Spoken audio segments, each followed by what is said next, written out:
C'est bien médieux ces gamins s'ils sont bravés. Oh, ouais, c'est Madaniello. Et en ce moment, il y a des fêtes. Il y a la fête de l'école privée, il y a la fête de l'école publique, la fête votive. On n'arrête pas de manger des brioches. Et bonjour les enfants. Bonjour. Qu'est-ce qu'il arrive? On a les brioches de l'école publique de Varjas. Est-ce qu'elles sont bio? Oui, elles sont Et ça veut dire quoi, bio? pas traitées. Pas traité, bravo.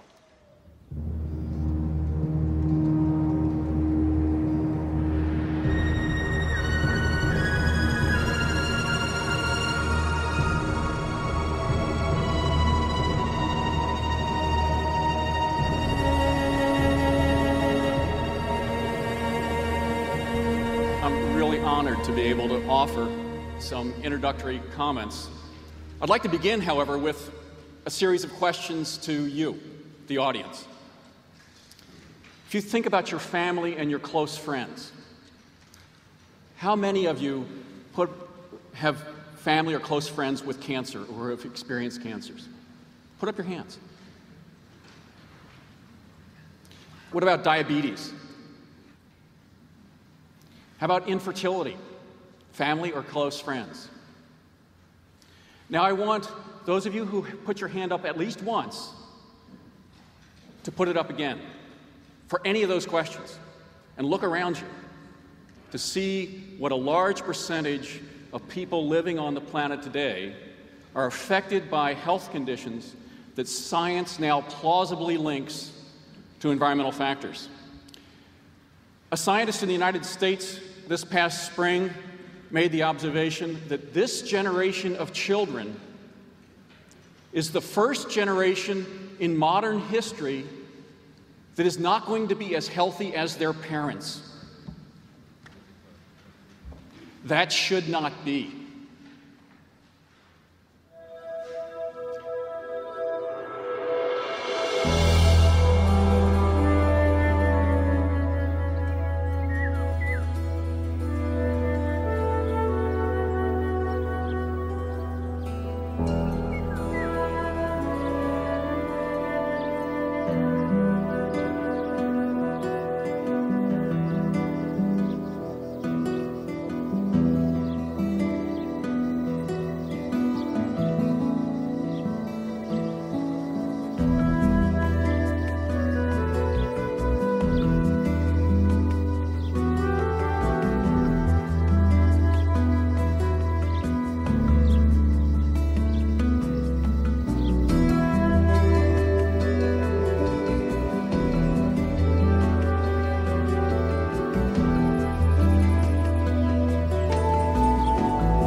L'appel de Paris, il y a 2 ans, a dit cela.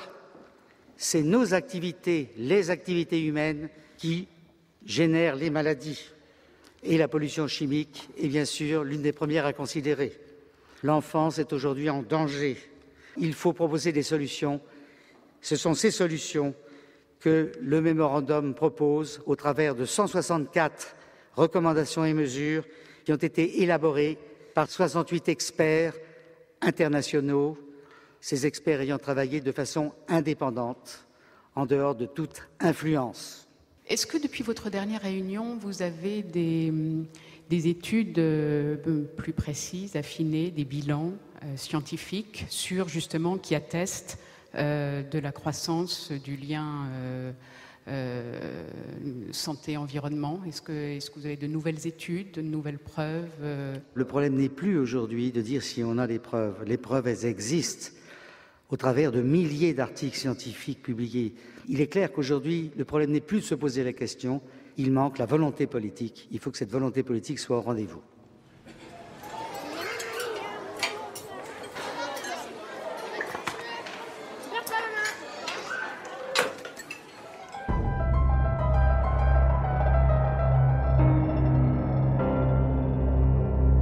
La France est le premier utilisateur européen de pesticides, et de loin, et le troisième ou le deuxième mondial selon les statistiques. On a encore une agriculture dans notre pays, puisque l'usage des pesticides en agriculture représente à peu près 90% de tout ce qui est utilisé, qui est extrêmement dépendante à l'utilisation des pesticides.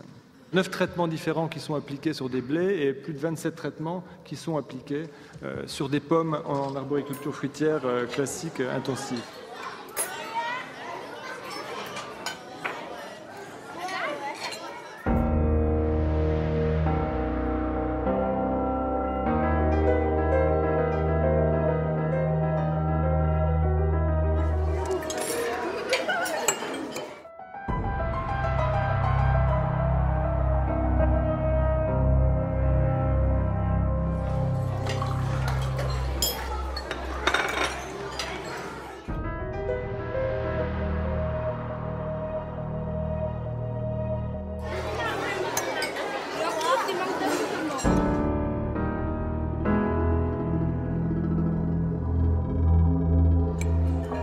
Du fromage, ça va pas?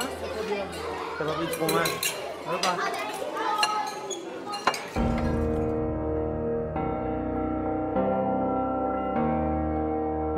Nous faisons aujourd'hui ce constat que le modèle alimentaire moderne est dans une impasse globale. Il repose sur un gaspillage d'énergie fossile non renouvelable. Il ruine ses paysans. Une exploitation disparaît encore tous les quarts d'heure en France. Il saccage ses ressources, notamment l'eau. C'est 73% des pompages d'eau douce qui sont consacrés à l'agriculture sur la planète. Il détruit la biodiversité. 75% des espèces comestibles, des variétés comestibles ont disparu en 100 ans. Ce sont des chiffres de la FAO.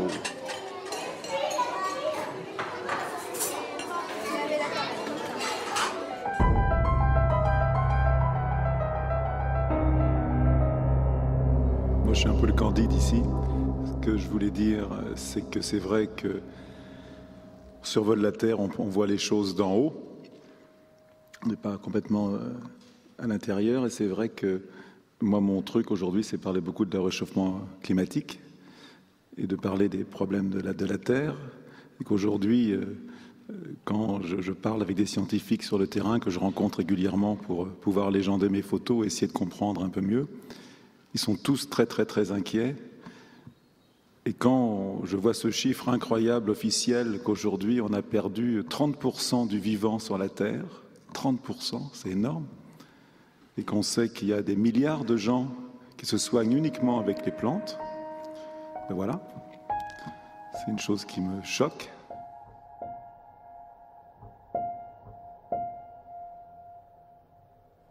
C'est vrai qu'aujourd'hui, je milite pour que dans toutes les maternelles et dans les hôpitaux, dans les écoles, que les cantines soient bio.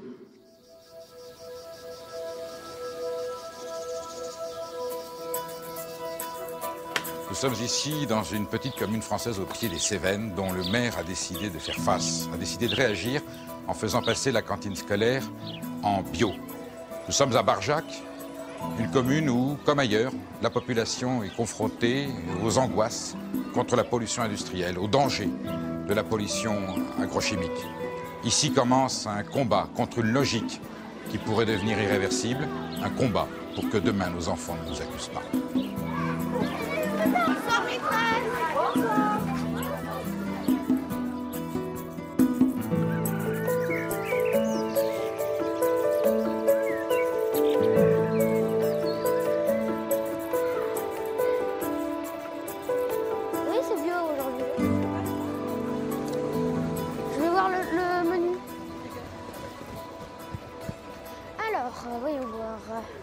Jeudi, salade à l'oignon doux, pâte à la bolognaise, yaourt, raisin. Bisous, à ce soir.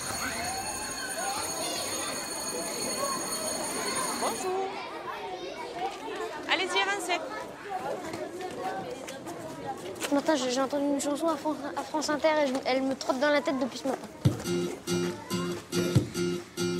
Le ciment dans les plaines coule jusqu'aux montagnes, poison dans les fontaines, dans nos campagnes. Le cyclone en rafale, notre histoire prend l'eau, reste notre idéal, faire les beaux.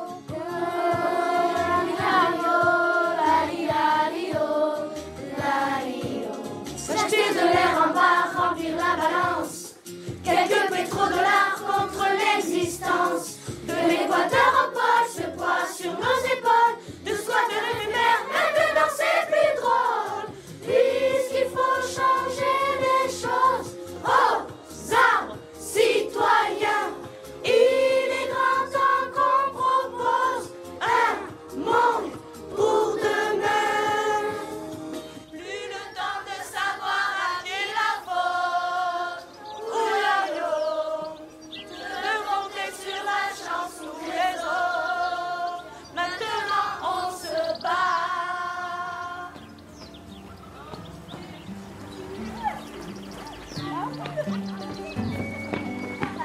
Là, vous avez des petites choses qui commencent à sortir là. Ça, c'est la mâche. Et ça, je pense que c'est plutôt la laitue. D'accord? Il y a un oignon qui démarre? Ah oui, tout à fait. Attention, ça mais peut-être ça, je pense que ça. Non, elle lève pas. Hein. 7, 8, 9, 10 avec la petite là. Voilà, il y a du désherbage à faire. Il y en a vraiment beaucoup là, il commence à y en avoir. Alors, et ici, ça pousse? Bon, vous avez à peu près tout dessiné, c'est bon? Non, pas tout encore. Alors, ceux qui ont terminé, les laitues, essayez avec votre règle de mesurer la taille d'une feuille. Parce que sinon, on ne la verra pas grossir. Ah non, c'est impossible, ça mettrait à 5. Si, c'est possible. Si. 5. 5 mm, la mâche. On va dire dans les 1 mm, dans les 2 mm. Vous gaspillez pas l'eau, hein?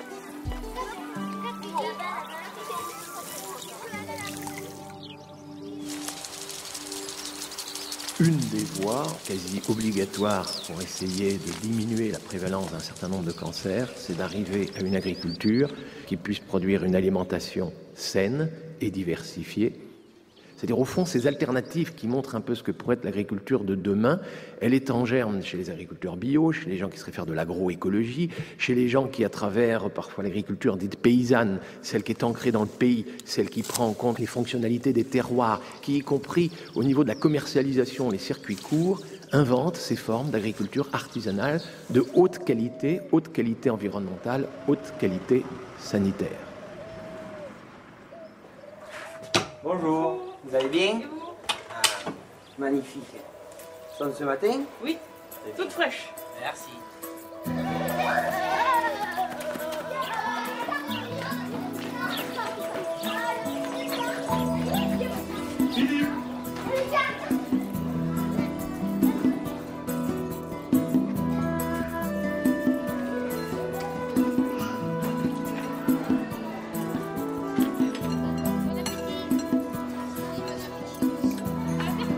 Aujourd'hui, c'est bio.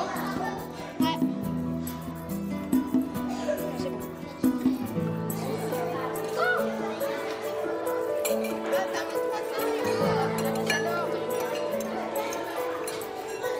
Merci Jojo. Là, c'est meilleur le pain bio. Ouais. Meilleur. Ouais. Le pain bio que le pain normal, parce que le pain normal, c'est sec. Donc l'idée, c'était de pouvoir un peu discuter ensemble et voir déjà si, par rapport à vos questionnements, on pouvait amener des réponses, sachant que soit Lynn ou moi, on a un peu d'expérience dans l'alimentation. J'imagine que déjà les enfants commencent à en parler. Le projet aussi sur Barjac, c'est de tendre vers la bio, mais c'est aussi de faire une alimentation de qualité au quotidien, avec le plus possible d'approvisionnement local ou de proximité. Est-ce que vos enfants vous en parlent? Est-ce qu'ils se sont rendus compte de rien? Bon, nous, on essaie de leur en parler, mais... Est-ce que ça remonte jusqu'aux parents? Je ne sais pas. Moi, la mienne, elle n'est pas difficile.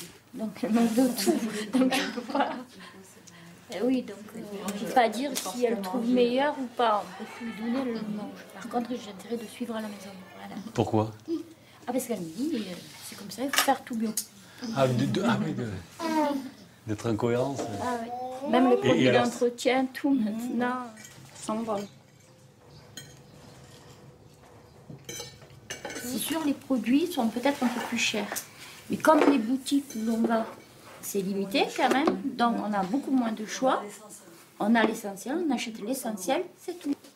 Que dans les grandes surfaces, quand on va faire les courses, on prend ce qu'il faut. Donc financièrement, c'est pareil. Donc moi j'ai vu que depuis que je travaille dans l'environnement, surtout dans la toxicologie au niveau des sols, il y a des gros problèmes de... Donc là, c'était une prise de conscience. Au niveau des sols, vous travaillez? Oui, mais bon, dans le nucléaire, je travaille, donc on fait tout ce qui est mis en recherche de toute la toxicologie. Bon, on s'est aperçu que hors nucléaire, qu'il y avait pas mal de contamination au niveau de tous les produits toxicologiques. Hein. Et une grande partie due à tous les engrais de synthèse qui sont dus à tous les traitements des fruits et légumes. Et qu'on pourrait trouver d'autres alternatives qu'en utilisant des produits de synthèse chimiques. Ça, c'est sûr et certain. C'est pour ça que je suis un adepte du bio et je suis bien content qu'on en est passé là. L'intérêt de ce projet, c'est pas de manger bio en fait du jour au lendemain. Moi, à la limite, je vais dire, ça m'intéresse pas forcément. Mais c'est de se dire, effectivement, il y a des produits naturels, il y a des gens qui font des produits naturels qui existent, qui sont très bien. De passer sur le bio, ça permet aussi de dire, voilà, il y a effectivement des données environnementales importantes. Le fait que, effectivement, un pot de yaourt fasse 3000 km avant d'arriver dans ton assiette, est-ce que c'est une logique? Non. Et ça permet justement, en fait, avec les enfants, d'aborder ce genre de choses. C'est pour cette raison que dans le Gard, on a été les premiers à initier cette histoire d'agriculture bio de proximité dans les cantines. Si ça vient d'Italie, d'Espagne, que c'est produit dans des conditions de transport qui polluent et qui nous saturent notre autoroute, etc., je ne vois pas trop l'intérêt de les retrouver, même à bas prix.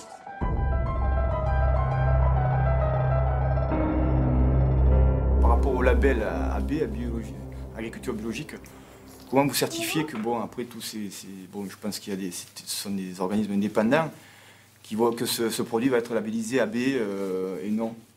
Pour faire simple, c'est un produit ne peut recevoir le terme agriculture biologique s'il respecte un certain nombre de choses au niveau du cahier des charges et au niveau des délais de reconversion d'une terre. Une terre, vous ne pouvez pas la passer en bio du jour au lendemain. Il y a un minimum de 3 ans de pratique agricole bio pour qu'elle puisse bénéficier de la possibilité de faire du bio. Donc pendant 3 ans, cet agriculteur, il va tout mettre en œuvre comme s'il était en bio, mais il ne va pas pouvoir apposer la marque, le logo AB. Les choses qui sont communes à tout le monde, aux végétaux comme aux animaux, c'est de ne pas utiliser de produits chimiques de synthèse. Et pour en être sûr, il y a des organismes indépendants, c'est-à-dire qui ne dépendent pas du tout du ministère de l'Agriculture, qui ne dépendent pas du tout des producteurs, pas du tout des firmes qui vendent des produits bio, qui vont contrôler chaque année tous les producteurs, tous les transformateurs, tous les gens qui touchent un produit 100% bio. Et toute personne qui va vendre ou transformer doit demander à la madame qui vend des produits bio, si dans son magasin elle est à 100% de produits bio, elle est responsable, donc elle demande les licences de chaque personne qui fournisse. Voilà. Et elle a un classeur, elle garde ça. C'est de cette façon qu'on arrive à avoir ce qu'on appelle la traçabilité du départ à la fin. Allez. Venez devant. Vous arrivez d'où en fait? La garderie. La garderie. Le rôle de Aline, il est primordial. Le rôle des cuistots aussi. Il faut les associer à tout bout de champ à cette aventure. Parce que c'est de eux que tout dépend, au fond. Vous savez, leur temps de travail est augmenté. Même quand on fait de la courge fraîche, même pendant 3 heures, ils épluchent les courges. Dans l'angoisse que les enfants ne vont pas l'aimer et qu'il faudra tout jeter. Ils sont heureux quand ils voient qu'ils la finissent toute, leur soupe. Une question, monsieur le maire, est-ce que ça va durer longtemps ce bio ou c'est juste un essai ou c'est que ça va durer depuis? C'est une bonne question. Alors, je dirais que le processus est enclenché, ça ira jusqu'au bout. Qu'est-ce que tu fais debout? Et comme ça a été dit, c'est pas simplement une question de manger autrement, c'est quelque chose qui soulève, qui retentit dans tout le village, y compris chez les agriculteurs, y compris chez les commerçants, y compris chez les artisans, voire le boulanger, et y compris dans les comportements des familles, et y compris dans le comportement des élus. Ça retentit de partout. Alors je dirais qu'on peut être tranquille, l'État vient de nous autoriser, il a libéralisé le prix des cantines scolaires. Avant c'était encadré, on ne pouvait pas augmenter plus de 2,5% par an. Donc maintenant on est libre d'augmenter, donc vous allez voir ce que vous allez voir. Ben, on n'augmentera pas. On n'augmentera pas. Voilà.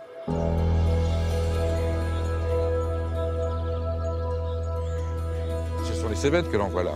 Ce sont effectivement, vous avez là tous les contreforts des Cévennes et derrière les monts culminants des Cévennes, le mont Égual, le mont Bouquet.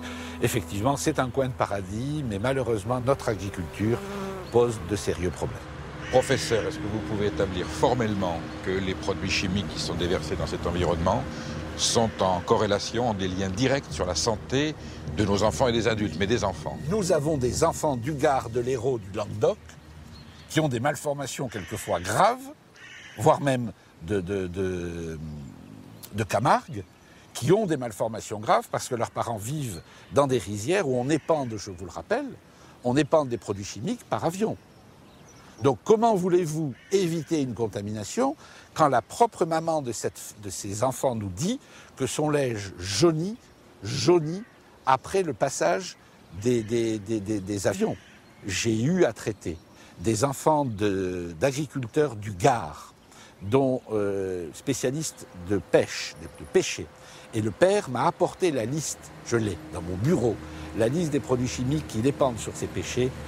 La liste est au nombre de 22. Elle comporte 22 produits chimiques. Ils vous font peur? Ah ben, je crois pour le moins qu'ils peuvent démontrer qu'on joue avec la santé de nos concitoyens. Donc, en tout et lui-même avait 2 enfants atteints. 2 enfants porteurs de malformations génitales. Je peux vous dire que ni les facteurs endocriniens ni les facteurs génétiques ne sont en cause. Donc il ne reste plus que les facteurs environnementaux. Quand le père nous dit qu'il utilise dans sa propriété 22 produits chimiques, j'ai la liste à votre disposition sur les pêchers, ça soulève quand même quelques questions.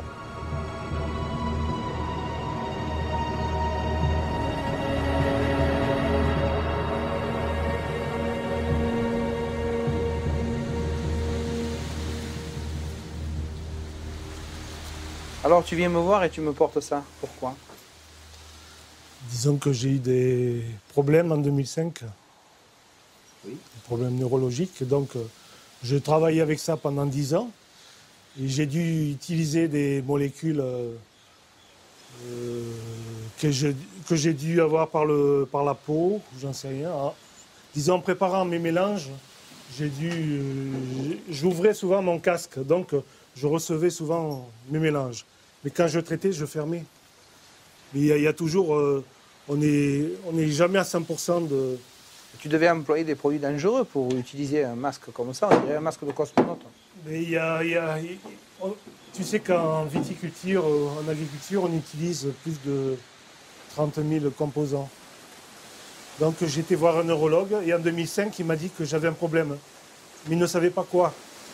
Il m'a donné des antidépresseurs, mais il a préféré que j'aille à la MSA. Et à la MSA, ils ont fait une enquête sur tous les agriculteurs et tous les dossiers sont partis à Paris.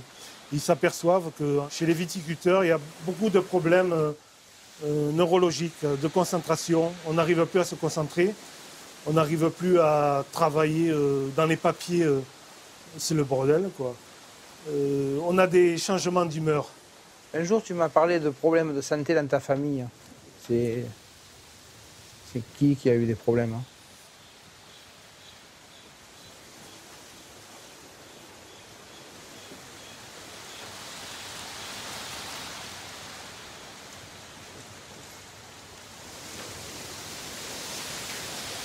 Ton fils?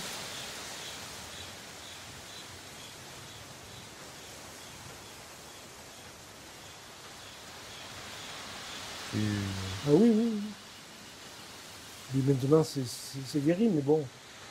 Est-ce que tu penses que c'est dû à... Je suis sûr que quand on était il y a 6 ans à Montpellier, je voyais des agriculteurs dont les enfants à l'adolescence ou les petits, soit les enfants avaient des problèmes, des cancers, des ovaires, où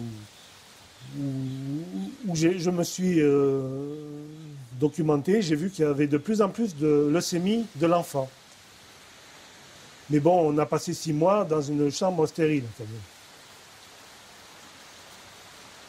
même. Et le problème, c'est que la 3e chimio, il y a souvent comme ça affecte souvent le cœur, il y a souvent des enfants qui ne résistent pas.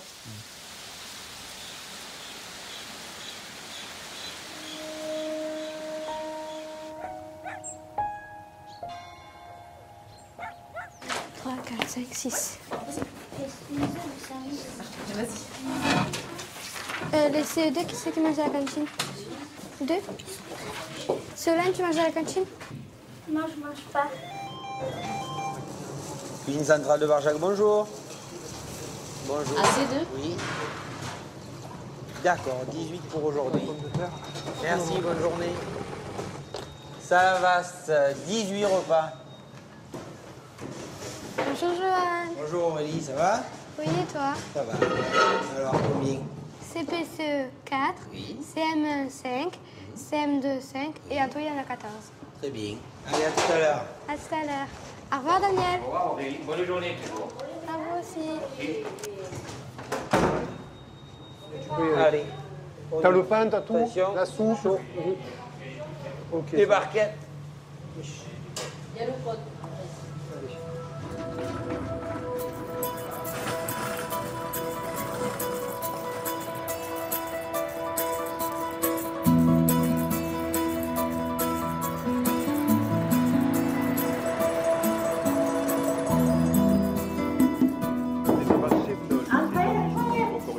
graves conséquences. Les inondations ont touché la Bonjour, région. Madame Daniel. Puis des coulées de boue dévastatrices Comment allez-vous? dans la région de Sommières ont cette année encore accentué l'érosion des sols cultivés et du vignoble du Gard. Ça va depuis hier?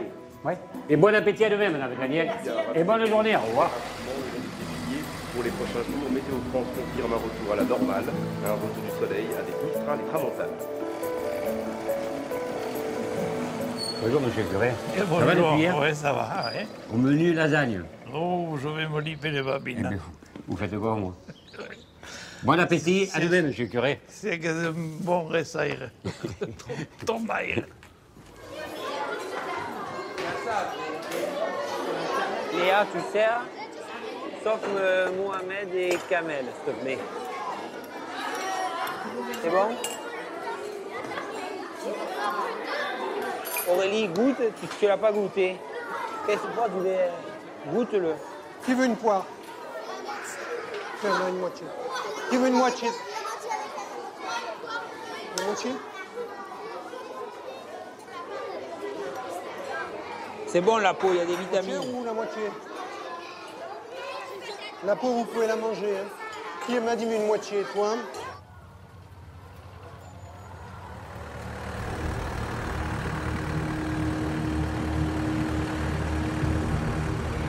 Bien sûr, on se pose des questions tous les jours sur la pratique de notre métier, sur l'environnement qui paraît être préservé à Orniac. Au village, il y a plusieurs cas de cancer. Ma tante est décédée l'année dernière d'un cancer des intestins, enfin généralisé. Mon oncle est décédé d'un cancer du poumon en 2 mois. Ma mère a eu le cancer du sein en 1999. Ma belle-mère en avait eu un aussi en 1990. Mais ça date plus, mais depuis quelques années, j'ai perdu pas mal de personnes de ma famille de cancer. About 35 years ago, the president at the time, Richard Nixon, declared that the U.S. could declare war on cancer and create a victory over this dread disease. And this was in the context of a war at that time, the war in Vietnam. So he used wartime language to describe how the science was going to be directed at solving the dreaded disease of cancer. Most of the language that he used and most of the research funds that were appropriated at that time in what was called the National Cancer Institute were directed at cure, treatment, or what sometimes is referred to as chemoprevention of cancer, which is, I think, the wrong strategy. L'année dernière, c'est vrai qu'il y a un conseiller agricole qui m'a dit vous êtes une femme exploitante, faites attention à l'utilisation des produits de traitement. Il faudrait que ce soit plutôt votre mari qui les fasse. Alors je lui ai répondu que j'en étais consciente parce que mon fils avait eu une leucémie, donc je le savais. On leur a demandé les causes de la maladie au tout début, mais apparemment ils n'en savaient pas plus que nous. Malheureusement, l'hôpital de la Timone et les autres sont pleins d'enfants qui ont la maladie de mon fils ou qui ont d'autres maladies graves. Et ils ne s'en sortent pas tous. Hein. On a vu de la souffrance, beaucoup. On ne s'imagine pas quand on vit comme nous à la campagne. Ma mère avait été malade en 99, elle avait eu un cancer, mais j'étais loin d'imaginer ce qui pouvait se passer dans les hôpitaux pour enfants ou même les hôpitaux pour adultes. Hein. C'est terrible. Bon, And the result was we lost. The war on cancer has not succeeded. So I think if without a focus on prevention, no war on cancer in Europe, in France, in the UK can succeed.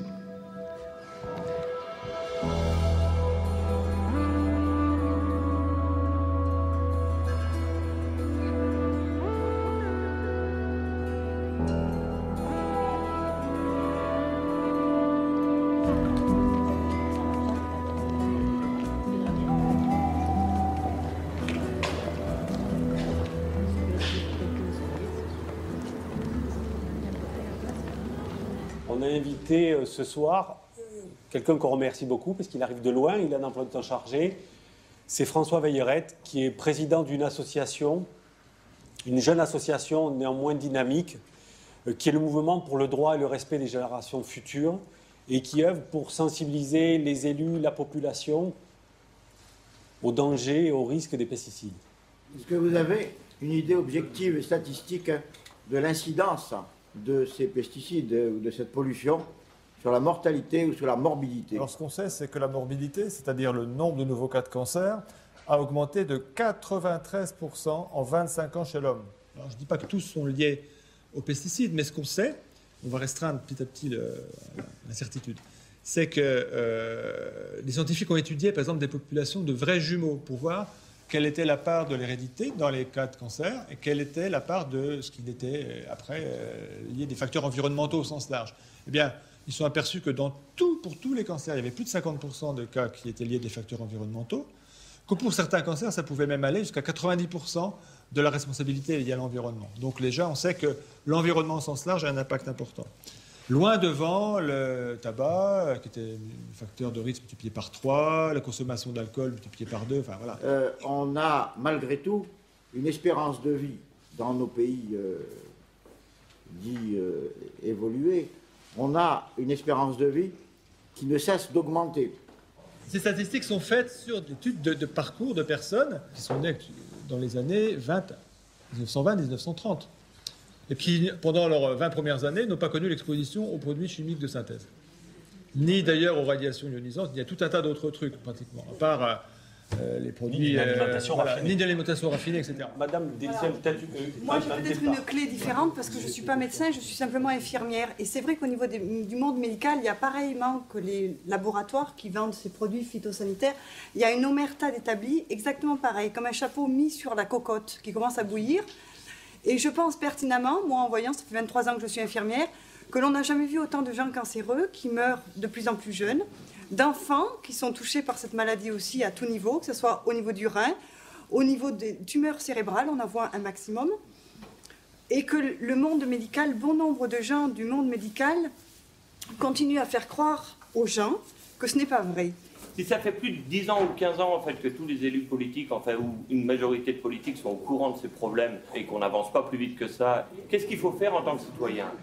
C'est compliqué, mais il y a plein de moyens. Il y a la résistance locale, ce que vous êtes en train de mettre en place aujourd'hui, de manière simple, dans votre intérêt, dans l'intérêt de vos enfants. Vous encouragez des agriculteurs bio, vous leur offrez un marché proche, c'est intéressant, il y a moins d'intermédiaires, ils vont sans doute mieux vendre leurs produits. Et donc faire plus de... La valeur ajoutée va aller plus chez eux que chez le grossiste, c'est intéressant. Toujours mieux de vendre comme ça qu'à la grande surface, à des centrales d'achat qui vont les étrangler. On n'a jamais eu autant d'arguments que maintenant. Mais on n'a jamais eu autant de résistance. Le poids des lobbies est absolument énorme. Ils sont absolument partout, jusque dans la Commission européenne, où ils tiennent les affaires. C'est eux qui proposent les textes qui sont proposés par les commissaires. Il ne faut pas avoir peur de le dire. Qu'est-ce qu'il faudrait faire pour que dans ma commune, à Saint-André-de-Chaudière, la cantine soit aussi bio? Vous changez de municipalité? Toute plaisanterie mise à part. Je crois que notre démarche, elle n'est pas démocratique, je tiens à le dire. C'est un conseil municipal, on est 13 qui l'a décidé. Ce n'est pas la population, on n'a pas fait un référendum.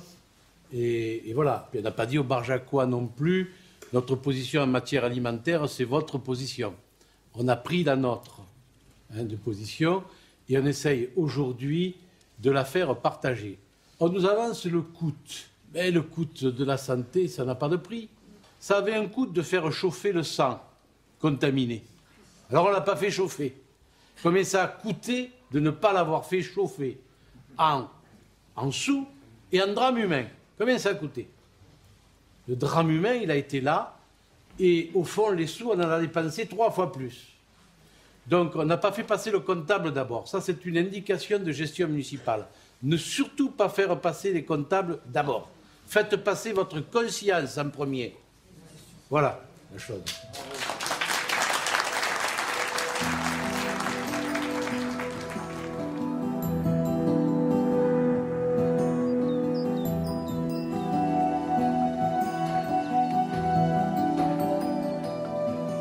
Comment t'as trouvé hier soir la conférence? Ouais, bah, c'était bien, c'était intéressant. C'était intéressant, hein? Ouais. Ça fait peur?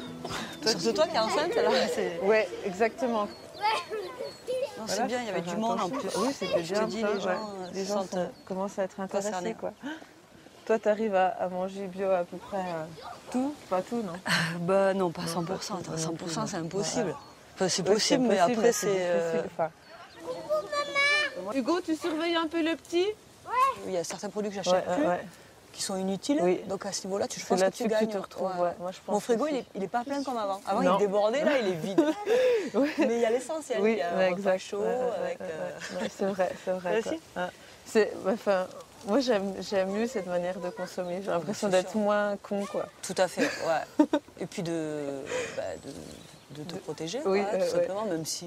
Ouais, puis de ne pas être dans ce système de consommer, acheter sans arrêt tout qui nous bombarde là dans la tête. Fais attention, Ninou, hein. Après, au niveau du fromage, là, je trouve que c'est vraiment cher. Et la viande. Ouais, la viande. C'est les trucs que j'ai encore du mal à passer, quoi. Donc moi, la viande, pour l'instant, j'ai jamais consommé en bio. Et là, j'ai fait un essai, j'ai acheté des saucisses bio chez Martine. Bon, je vais voir ce que ça donne, mais bon, il y a le goût aussi. Si tu ne retrouves pas ton goût, le goût que tu aimes. Oui, que le goût que tu aimes, tu ne vas pas être motivé, quoi. Après, au niveau de la viande, tu peux viser plus les producteurs locaux, même si c'est pas en bio, tu sais que c'est quand même bon. Elles sont bonnes. Tu te dis, il y a vraiment des trucs qui sont superflus. Et en fait, comme on mange trop, de toute façon, on est dans une société où on mange trop, ça peut pas nous faire de mal de manger un peu moins, quoi. C'est comme ça que ta spatule, d'accord? Dès que ça a pris, d'accord? Tu vas t'en sortir. Ninou, de la soupe. Ça, on va laisser là. Clac. C'est bien, Zuc, merci. Allez. Merci, Christophe. Chaud. C'est chaud là auprès du feu, il est très plein. Oui, il fait très chaud là. Tiens, t'as bien faim, Zuc? T'as bien mangé à la cantine? Ouais. T'as mangé quoi? On a mangé du poulet avec du croissant dauphinois. D'accord, ça va. Je t'ai pas refait des pommes de terre ce soir? Bah, heureusement. Bah, Votre jardin, là, est où à l'école? Bon, bah, on y va demain en fait. Demain, vous allez? Ouais. Dans le potager? Ouais. D'accord, c'est prévu que vous y alliez. D'accord. Des brocolis, on a des choux-fleurs, des choux romanesco, des fraises. Ça, tout ça, ça sera au printemps. Elle était bonne, hein. T'as vu, je te soupe un peu le jour. Il était bon ce petit marron. Il vient d'où, le petit marron? Le petit marron de chez Vanessa. Qu'est-ce qu'il y a en plus? Des châtaignes, des bois. On sent le goût des châtaignes.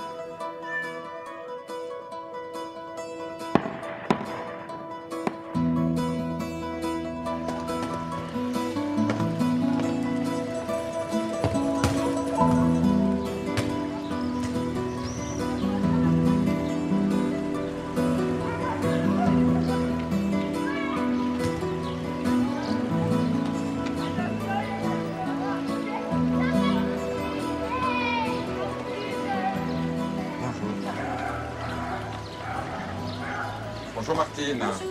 Je viens pour le pique-nique des enfants demain au Pont du Gard. Il me faut différentes choses. Et il me faudrait des œufs. Il m'en faudrait 3 douzaines.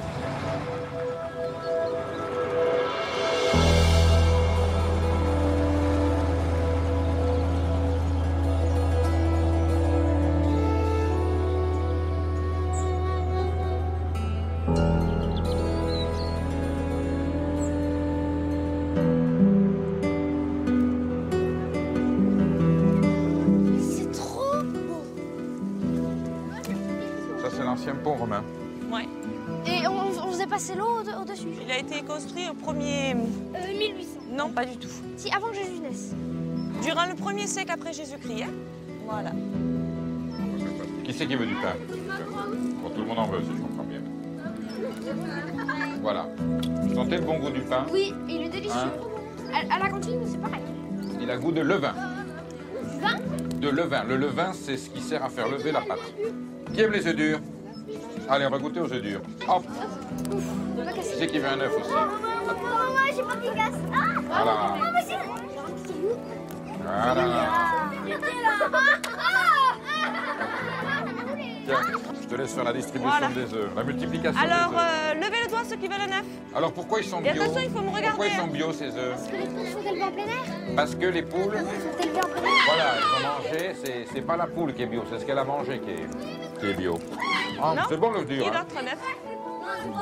Eh, c'est moi qui ai bien lancé. C'est ce qu'il y a de meilleur. J'adore le jaune. Ah bah alors je te le passe. C'est bon, ça y est. Oui. Bon. Ça serait bien, c'est que j'ai la même que là. Oh, il y a un rayon de soleil. C'est pas merveilleux.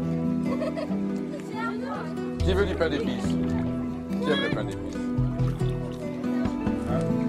Tiens. Raisin. Bon. Qui veut du raisin? Solène, tu veux du raisin? Rosanna, qui veut du raisin encore? Voyez le pont du Gard que les Romains avaient construit. Il servait à faire circuler quel produit? De l'eau. C'est vous dire à quel point l'eau est précieuse. Et aujourd'hui, voyez ce témoignage qu'ils nous ont laissé. C'est de faire très attention à l'eau, qui deviendra certainement le produit le plus précieux de la Terre dans quelques années, parce qu'on va en manquer.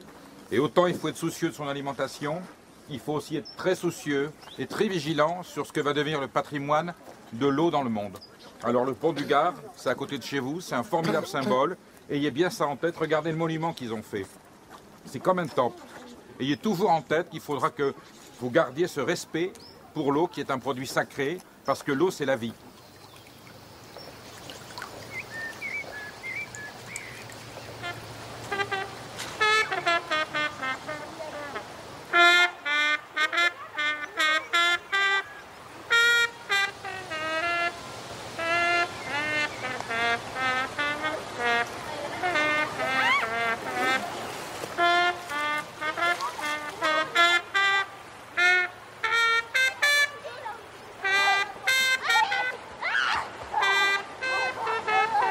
N'oubliez pas que dans certaines régions, les eaux des rivières sont polluées à 100%. Est-ce que ce n'est pas un signe d'alarme pour vous suffisant pour démontrer que la nature est contaminée? Vous avez certaines régions dans lesquelles les nappes phréatiques, qui sont quand même pour nous des marqueurs de la qualité de la vie à travers l'eau, car l'eau c'est la vie, eh bien certaines nappes phréatiques qui sont contaminées à plus de 90%. Est-ce que ces informations ne vous suffisent-elles pas?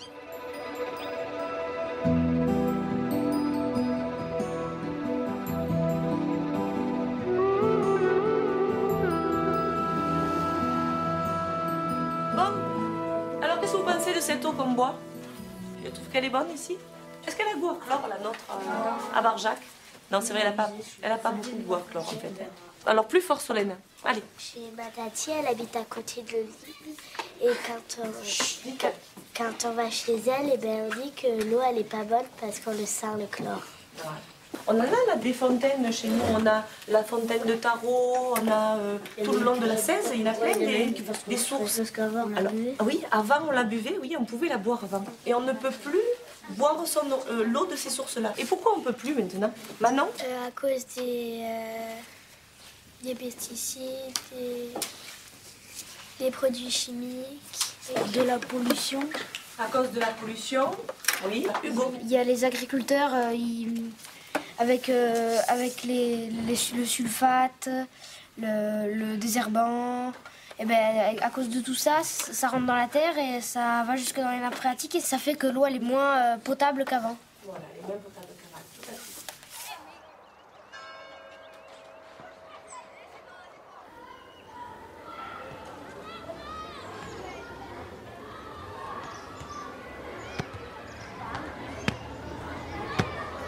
Bonjour. Vous allez bien? Oui, ça va, Vous avez fait quelque chose de bon ici ou non? Ouais.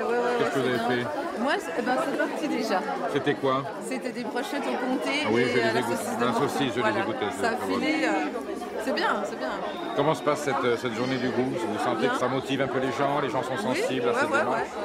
L'expérience de la cantine vous semble concluante ou non? Il est content, il est aime bien. content. De l'ail, du sel, de l'huile d'olive. C'est délicieux. Ça monte? Ça fuse un petit peu. Ouais. Que les parfums. J'avais préparé un petit peu à la maison. Goûtez. Hein?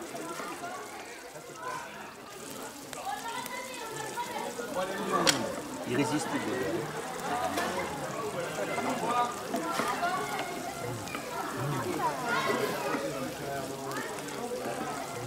Alors, qu'est-ce que tu vas penser alors de cette... Mais c'est formidable. C'est magnifique. cueilli ce matin. 500 grammes celui-là. D'où ils viennent? C'est les C'est Cévennes. les Cévennes. Tout à fait, c'est les Cévennes. Ça, Et puis il y a même des girolles. des girolles. C'est plus rare encore que les Cévennes. Ça, c'est... À la poêle, c'est... Ça, c'est celui, c'est du vin bio aussi. Santé. Santé. Ça fait du bien, ça. C'est du pro. L'expérience de la cantine est concluante, à votre Pour avis? moi, c'est quand le maire a décidé ça, pour moi, c'était un choc parce que je n'y croyais pas.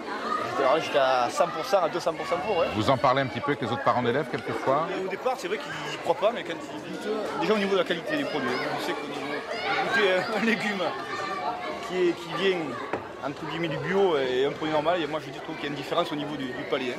C'est sûr, et quand les gens vous disent que c'est plus cher, que c'est cher quand tout le monde ne peut pas s'offrir. C'est vrai qu'il y a quelques produits qui sont, par exemple, les produits laitiers sont un peu plus chers. Mais moi je vous dis, moi je préfère la qualité que la quantité, donc peut-être que j'achète un peu moins, mais je suis sûr qu'au moins au niveau de la santé, vous en voulez quelqu'un un peu? C'est du fromage de tête. C'est votre belle-mère qui l'a fait, non? Ouais. Merci. C'est bon. Oh. Vous le voyez au goût, hein, au niveau du palais, enfin bon.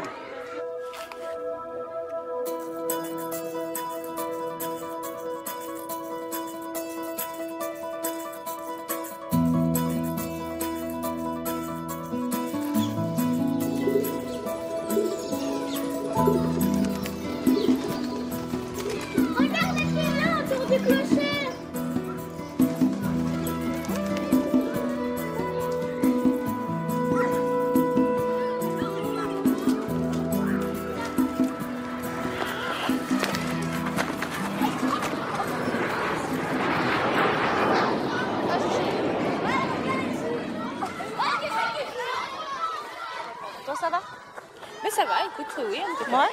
Oui, tout va bien. Et ils ont su d'où ça venait? Ils ont donné un peu des explications?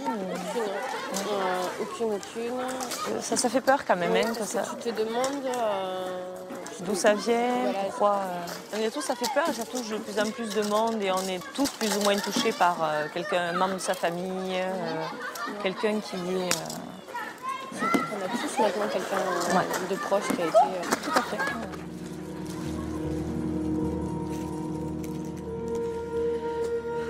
Voilà les merveilles et les délices que l'on trouve dans la poubelle de la cour de récréation de l'école de Barjac. On voit que les parents se débarrassent quelque part du goûter en achetant aux enfants des barres chocolatées, des produits sucrés, enfin du poison, quoi, exactement. Alors bon, petite lueur d'espoir, je vois qu'il y a une maman qui s'est donné la peine de préparer un goûter, et puis là je vois une écorce d'orange. Déjà, petite remarque, les produits fabriqués à l'étranger, il n'y a pas de notification précise des composants chimiques de l'aliment.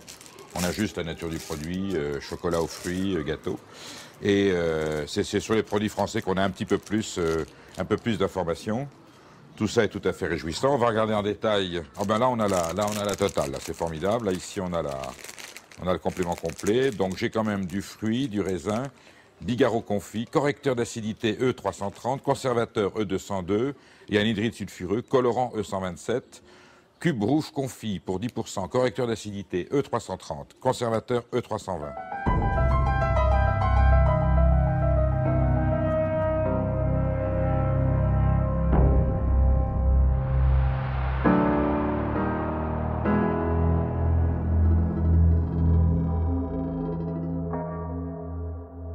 Farine de froment, huile et graisse végétale en l'état et hydrogénée.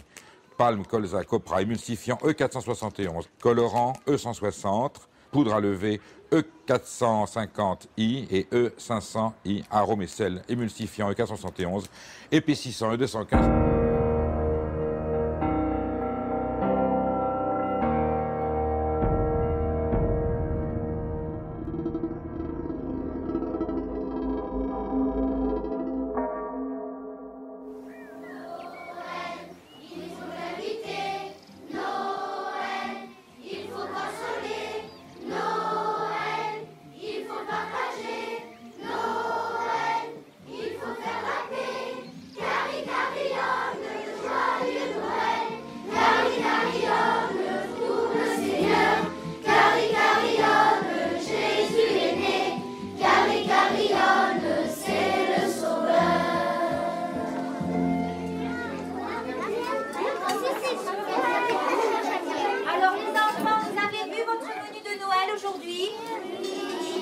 menu anglais, vous avez du pâté de campagne sur un toast et de la salade. Ensuite, vous allez avoir de la dinde rôtie au stuffing. Alors ça, on ne sait pas trop ce que c'est le stuffing. Hein. Peut-être, on va découvrir. Peut-être qu'il y aura des légumes, on ne sait pas trop. On va voir. Ensuite, vous allez avoir du fromage sur des toasts. Et un bon dessert à la framboise. Ça s'appelle un trifle. Voilà. Alors, je vous dis bon appétit à tous. Merci.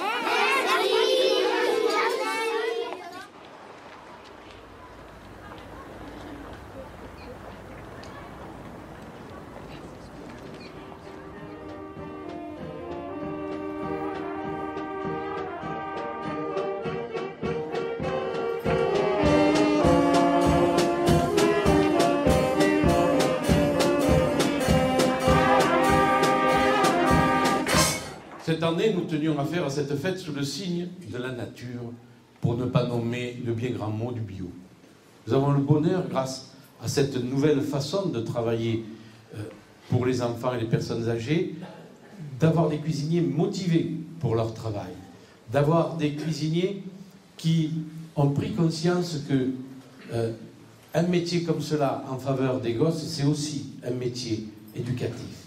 Dans cet effort, je dois dire, que nous avons rencontré la compréhension des parents d'élèves, mais aussi des élus qui sont avec nous dans cette affaire. Les élus de Méjeanne-le-Clap que nous approvisionnons, les élus de Salavas, de Bessas, de Saint-Privat-de-Chanclos. Nous avons aussi des élus d'Orniac en Ardèche qui viennent chercher ces repas. Et ils sont tous satisfaits. Ils sont prêts à nous suivre sur le prix. Ce n'était donc pas qu'une question de finances. C'était une question aussi de lucidité. Et je dirais même de conscience. Rien n'est trop sain, rien n'est trop bon, rien n'est trop beau pour nos enfants. Et je dis aux Barjacois que l'on ne vaut pas grand-chose que quand on agit que pour soi. À toutes et à tous, je dis meilleurs vœux.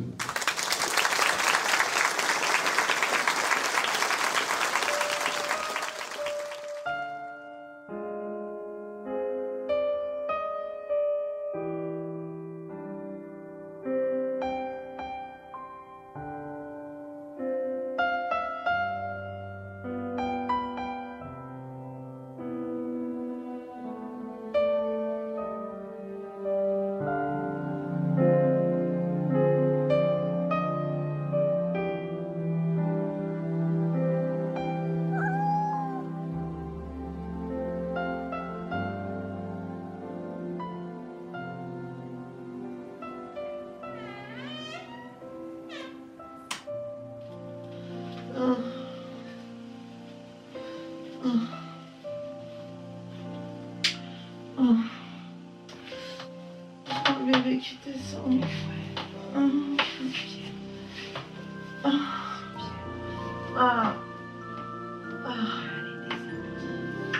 Allez, bébé.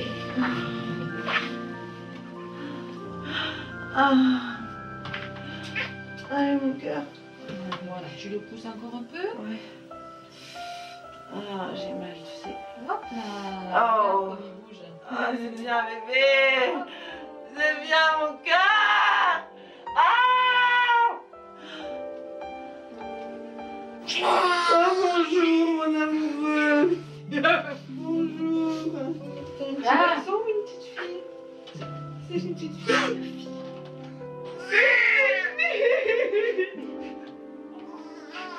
C'est une petite fille.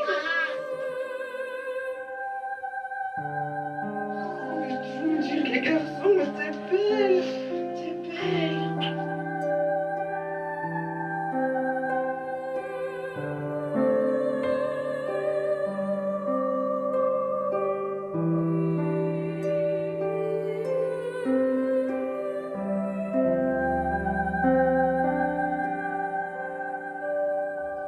Voilà, tout s'est bien passé. Vous avez un beau bébé. Elle est petite tournette, mais bon.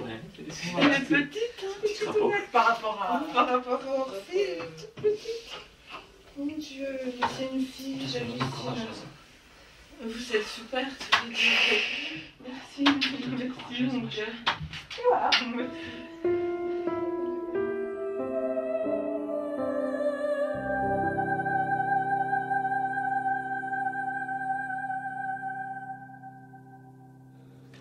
problématique qui est éminemment importante, c'est celle de l'origine de certaines maladies de l'homme, de la femme adulte, origine fétale de certaines maladies. Et là, on a mis en évidence la présence de plus de 300 polluants chimiques présents dans le sang du cordon de ces 30 nouveau-nés, dont au moins les 2/3 sont considérés comme des perturbateurs endocriniens.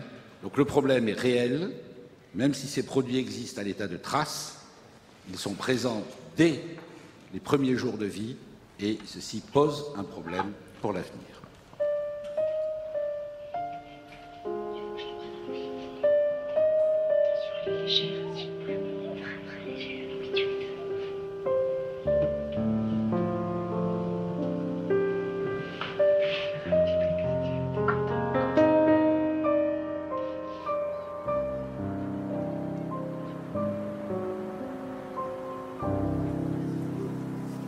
Depuis la dernière fois, ça n'a pas beaucoup poussé, oui. Vous avez vu les salades qu'on a séparées? Est-ce qu'elles ont beaucoup grossi? Non. Et non? Qu'est-ce que c'est qui a poussé? Les choux. Oui, il y en a bien. On a un chou, je sais pas si on ne mange pas tout de suite. non, sinon on va avoir un petit peu après. Voilà, super, super. Et les épinards, ils poussent? Oui, les épinards. Ouais. Qu'est-ce que vous avez trouvé sur vos plantes? Eh bien, il faut les tuer, les enfants. Allez, on a raté. On a peur de ces bêtes. Vous prenez une deux feuilles, vous allez chercher une deux feuilles là-bas, et vous faites comme ça. Vous ne touchez pas les cheveux.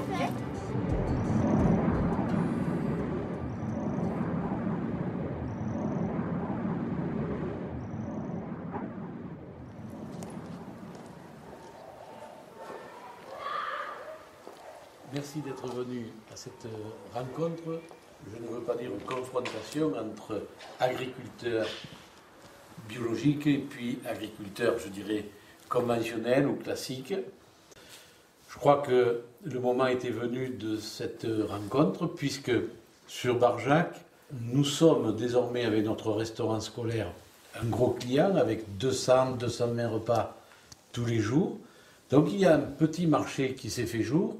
Et nous avons pu constater qu'autant qu'il y avait des surproductions dans beaucoup de produits, autant en produits agriculture biologique, il y a pénurie. Je ne parierai pas tout sur le bio. Moi, là où je crois en agriculture, c'est l'agriculture raisonnée. C'est une agriculture qu'une majorité d'agriculteurs pratiquent. Ce qui veut dire qu'il y a les programmes de lutte raisonnée pour la viticulture, en grande culture aussi. Des apports azotés fractionnés pour éviter le lessivage. Toutes ces mesurettes font que quand même on est soucieux de la protection de l'environnement. Et puis on a vu les pratiques qu'ont fait nos parents.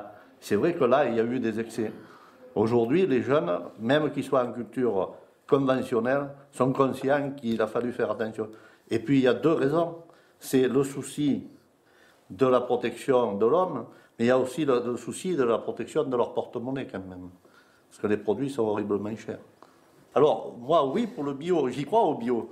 Et j'y crois parce qu'il y a un créneau, il y a une niche, mais le tout bio, j'ai peur que ça ne sera pas suffisant, comme tu disais, pour nourrir la population. Mais nous, sur la coopérative, on fait environ 30 000 tonnes. Mais en bio, ça représente rien du tout. À peine quelques dizaines de tonnes, c'est rien du tout. Hein. Mais je pense que si on était beaucoup en bio, je ne sais pas si on arriverait tous à manger en céréales. Si on mangerait des pâtes tout le temps.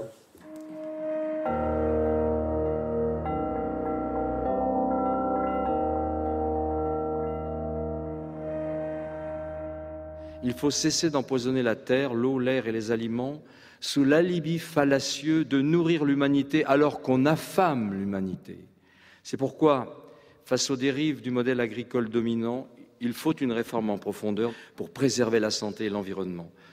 J'affirme haut et fort que l'on peut produire autrement, durablement, des denrées alimentaires de haute qualité sanitaire en quantité suffisante, avec des performances économiques bien supérieures aux méthodes industrielles, pour peu que l'on cesse de remplacer les paysans sur la terre par des molécules chimiques.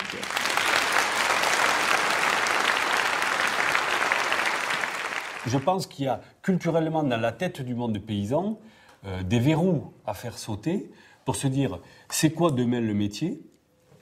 Comment ça se fait que vous nous dites qu'on raisonne les apports, qu'on diminue le nombre d'agriculteurs et par contre on consomme toujours les mêmes quantités, voire on augmente les quantités en France de produits chimiques? C'est-à-dire quand on compare les chiffres d'il y a 10 ans, on consomme la même quantité, le même tonnage de produits chimiques. Et tous ces produits, nous, on les utilise pas. D'accord? On est bien d'accord. Tous ces produits, on commence par le Roundup, hein, qui a été attaqué parce qu'il pollue les nappes phréatiques. On s'en aperçoit seulement. Nous, on n'utilise pas tout ça. Et on arrive à faire des productions. Moi, j'ai travaillé 10 ans en agriculture chimique et il y a des choses que j'aurais jamais mangées que je faisais, quoi. Ça, c'est clair. Bon. Qu'est-ce que vous voulez dire? Qu'on ne mange pas que les légumes et le fruit, on mange aussi la chimie qui est dedans, c'est ça? Ouais, c'est sûr que ça y reste. Hein. Y a pas de... J'ai travaillé dans des grosses propriétés. C'était impressionnant, les produits phyto qui étaient utilisés. Qu'est-ce qui vous a fait le plus peur? Qu'est-ce qui vous a le plus marqué? La quantité de... J'ai travaillé en Camargue, la quantité de produits qu'on balançait dans l'eau, dans les rizières, qui allaient tout directement au Rhône. Quoi. Quel type de produits? Beaucoup de désherbants.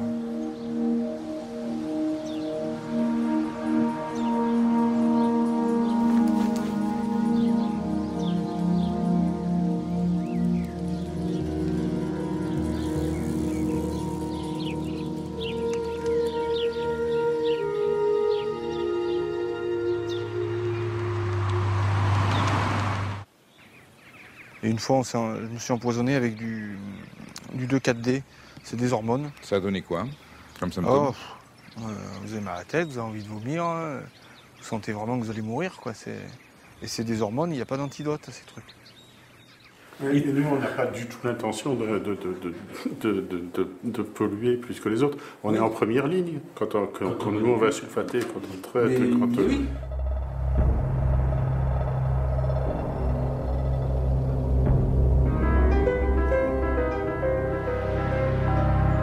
Alors, qui s'occupe du phytosanitaire dans la ville chez vous? Donc ça, c'est Hervé. C'est Hervé? Donc c'est lui qui manipule tout ce qui est produit. C'est lui qui y va?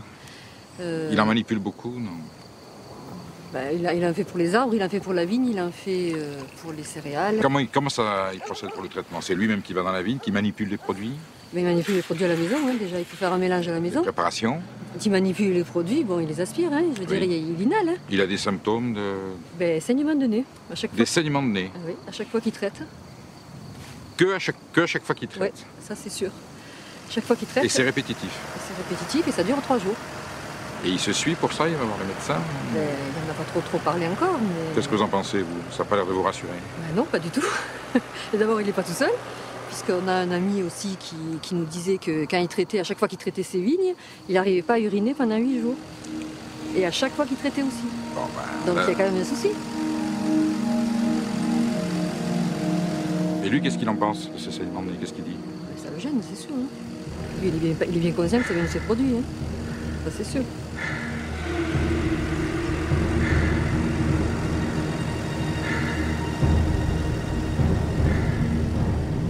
Comment on fait pour lutter contre le mildiou en viticulture? Comment on fait pour lutter contre le corynéum en arboriculture? Comment vous faites, quoi? Parce que... Déjà, on sensibilise, on fragilise pas les plantes. Okay, on nourrit jamais les plantes, hein. On nourrit le sol. Nous, on a du verger, on fait des engrais verts dans les rangées en hiver et on retourne ça au printemps. On nourrit le sol, mais on ne nourrit pas les plantes. On n'a pas les mêmes soucis de maladies que vous pouvez avoir. Ce n'est pas de mildiou. Un coup de cuivre et au bon moment, si je vois qu'il va pas pleuvoir beaucoup, je vais vite traiter. C'est la seule manière de stopper le mildiou, quoi. Bien sûr, sur nos sacs de cuivre, il est marqué 12 kg de bouillie bordelaise à l'hectare. Ça, il faut quand même savoir qu'on a des commerciaux en face de nous. Moi, personnellement, je traite à 3 kg de bouillie bordelaise à l'hectare. Et j'ai jamais eu d'odium sur mes vignes. C'est pas une fatalité d'avoir des maladies. Une maladie, c'est parce qu'il y a quelque chose qui attire la bestiole, hein, ou le champignon. Hein, c'est pas... Donc pour se défendre contre le mildiou et l'oïdium en viticulture bio, c'est pas difficile. Hein, moi, mon gros problème, c'est l'herbe, parce que mes sols sont devenus vivants et moi, même avec les machines, de l'herbe, il y en a. Il y a des poireaux de vigne chez vous? Oui, je suis le seul à avoir des poireaux de vigne et je suis envahi de ramasseurs de poireaux de vigne. Ça, c'est clair. Et les escargots? Les escargots aussi. C'est bourré de toutes sortes de bestioles.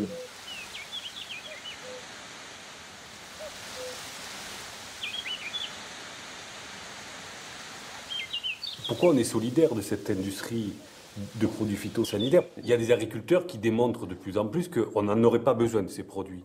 Et que là où on doit se retrouver dans le monde agricole, c'est pour quelles raisons culturellement on est lié à ces gens de la pharmacie, de l'industrie, de la pétrochimie. Mais on est lié à ces produits parce que les plantes sont devenues malades, parce qu'elles poussent sur des sols qui sont morts, qu'on a tués avec les produits, avec les désherbants et avec l'absence d'humus.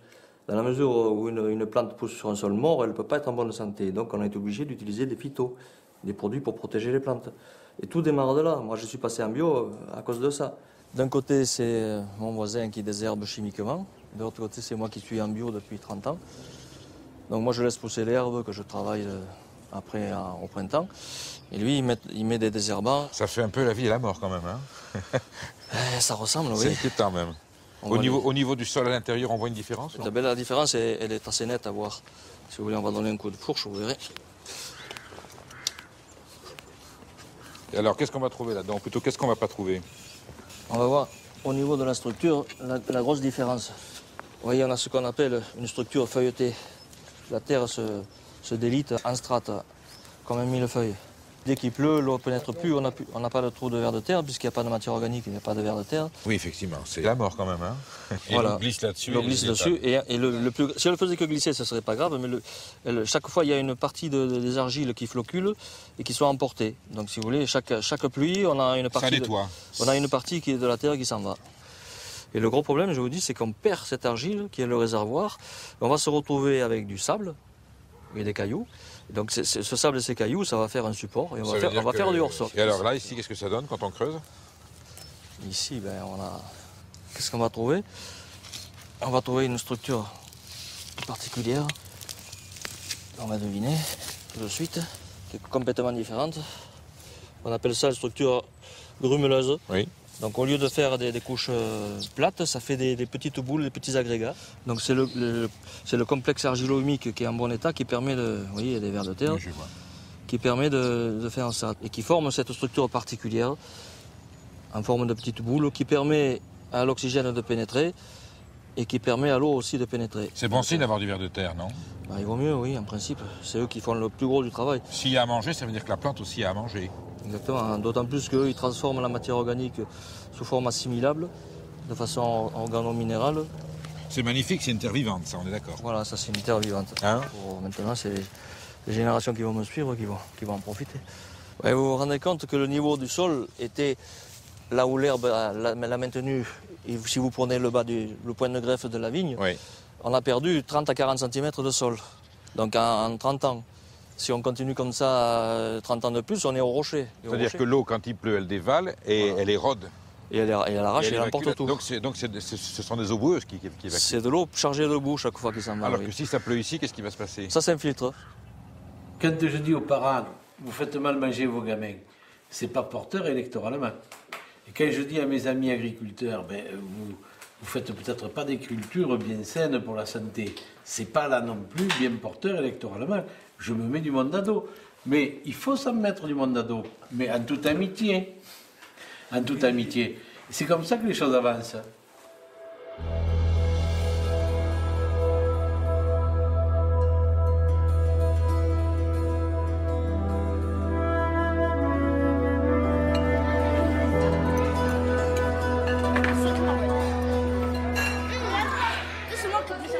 Avec de la viande en plus.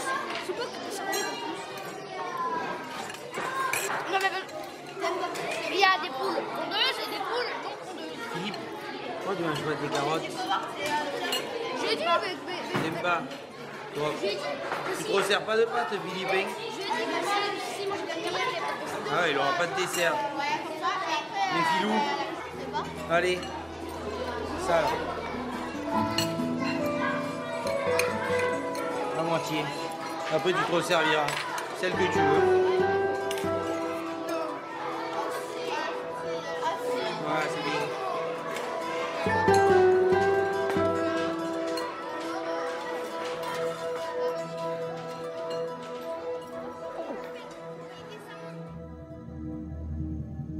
Camille est restée 6 ans à l'école de Barjac et elle est tombée malade en juin 2005. Et juste avant la fête des mères, on nous a envoyés à Montpellier consulter. Et là, on a senti un malaise. On nous a parlé de biopsie, de prélèvement. Rendez-vous pris le lundi qui suivait la fête des mères. Et après l'intervention, on est venu nous chercher en nous disant que tout s'était bien passé, mais que le médecin voulait nous parler. Et là, le couperet tombe. J'ai eu une douleur qui m'a transpercée. Quelque chose qui vous déchire les entrailles. On ne sait plus quoi regarder, on ne sait plus quoi faire. Et puis les médecins sont tout aussi désarmés face à notre détresse, ne nous connaissant pas, donc ne pouvant pas immédiatement nous répondre, nous jurant qu'ils feront le maximum, mais qu'il faut attendre les résultats pour savoir de quoi il s'agit. Et ils vous disent, faut attendre. Donc on a récupéré Camille, qui par l'intervention avait un visage déformé. Donc avec à nouveau une vision insoutenable, une petite fille qui était toute jolie, ça on nous avait pas prévenu. Et puis voilà, et on est rentré à la maison et il a fallu faire face avec ses autres sœurs. On ne pouvait pas leur dire que c'était pas grave, parce qu'on avait des visages qui reflétaient le contraire. Mais on ne savait pas ce que c'était, on s'était dit qu'on ne dirait pas, on ne prononcerait pas le mot cancer.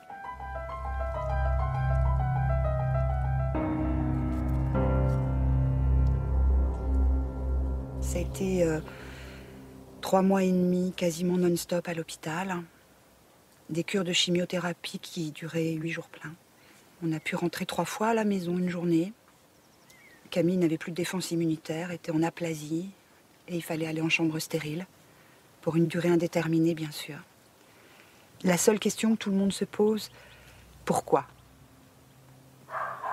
C'est une question à laquelle, en fait, personne ne peut nous répondre. On ne sait pas pourquoi. On ne subit pas une cure de chimiothérapie aussi importante sans avoir des complications à côté. On a pu rentrer à la maison. Elle avait plus du tout ses cheveux.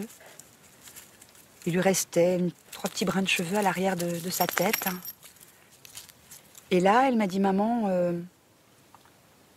tu m'avais promis que quand mon traitement serait fini, on ferait la boule à 0, complète. Et donc elle m'a dit, c'est aujourd'hui.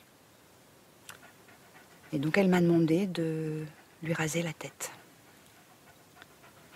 Je lui avais déjà enlevé tous ses cheveux, donc...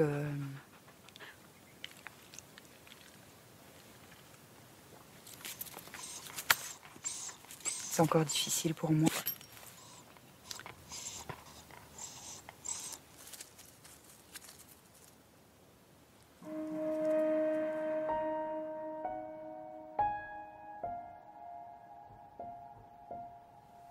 Plusieurs fois, elle a baissé les bras face à la souffrance, tout simplement. Je l'ai vue partir 2 fois, dans des moments où on était seuls, toutes les deux. Ça a été des moments très très forts, très douloureux. Mais elle s'accrochait à tout. Et finalement, elle a été même plus forte que nous. Et c'est cette force-là qu'ont les enfants, j'aurais jamais soupçonné. Et à la rencontre avec tous les enfants dans le service, c'est un service très difficile, service fermé. On a donné un peu d'amour aux enfants qu'on croisait. Il y en a qui sont partis, qui n'ont pas pu, ou qu'on n'a pas pu sauver parce que trop malade, trop atteint. Au départ, la mère se sent entièrement responsable de la maladie. Mais néanmoins, les questions se posent. Ce qui veut dire aussi qu'on n'est pas à l'abri. Jamais. Malgré, entre guillemets, la vie saine qu'on pense avoir.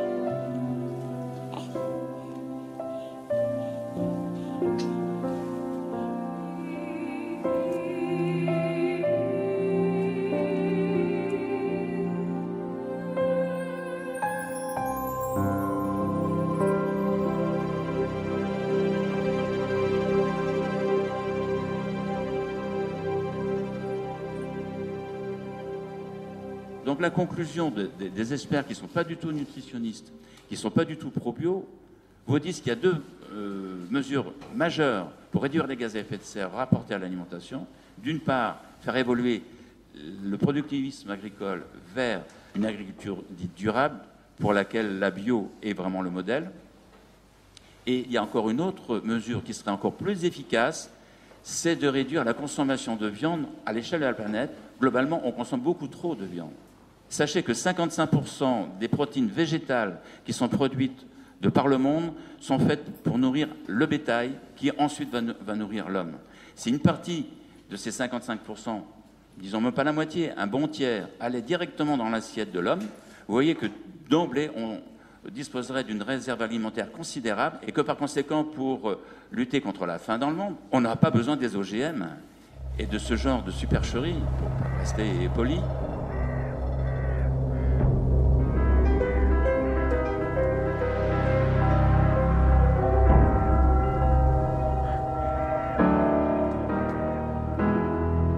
Qu'est-ce que c'est l'équilibre, en fait, entre les viandes et les légumes? L'équilibre, c'est de trouver des équivalences en termes de qualité pour les protéines avec d'autres produits que les produits animaux.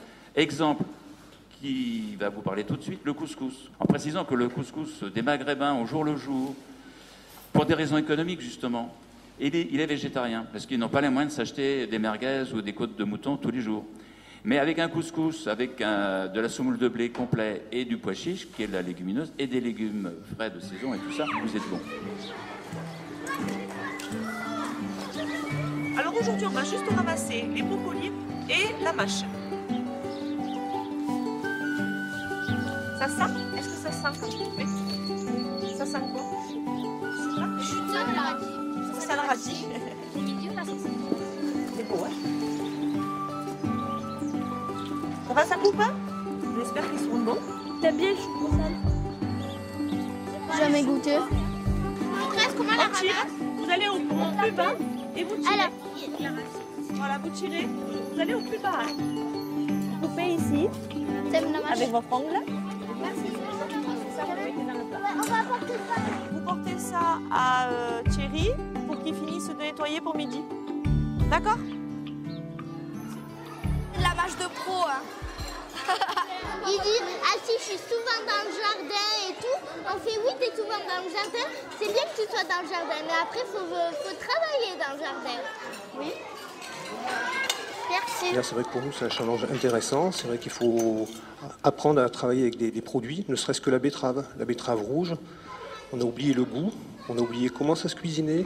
On ne sait pas forcément que ça peut se manger cru, qu'on peut l'associer avec d'autres légumes et tout. Il faut que tu les manges, tes betteraves aussi.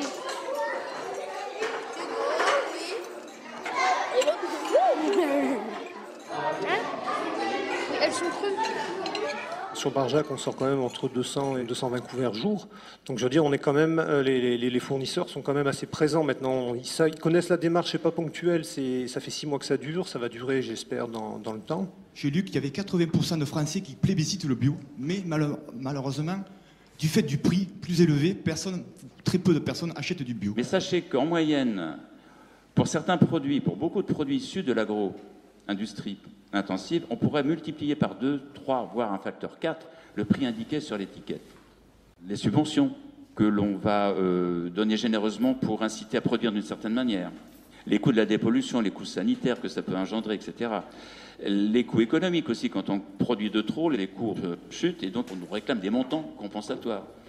Tous ces coûts-là sont externalisés, c'est-à-dire ils ne sont pas portés sur l'étiquette, mais ils sont déplacés vers vos impôts.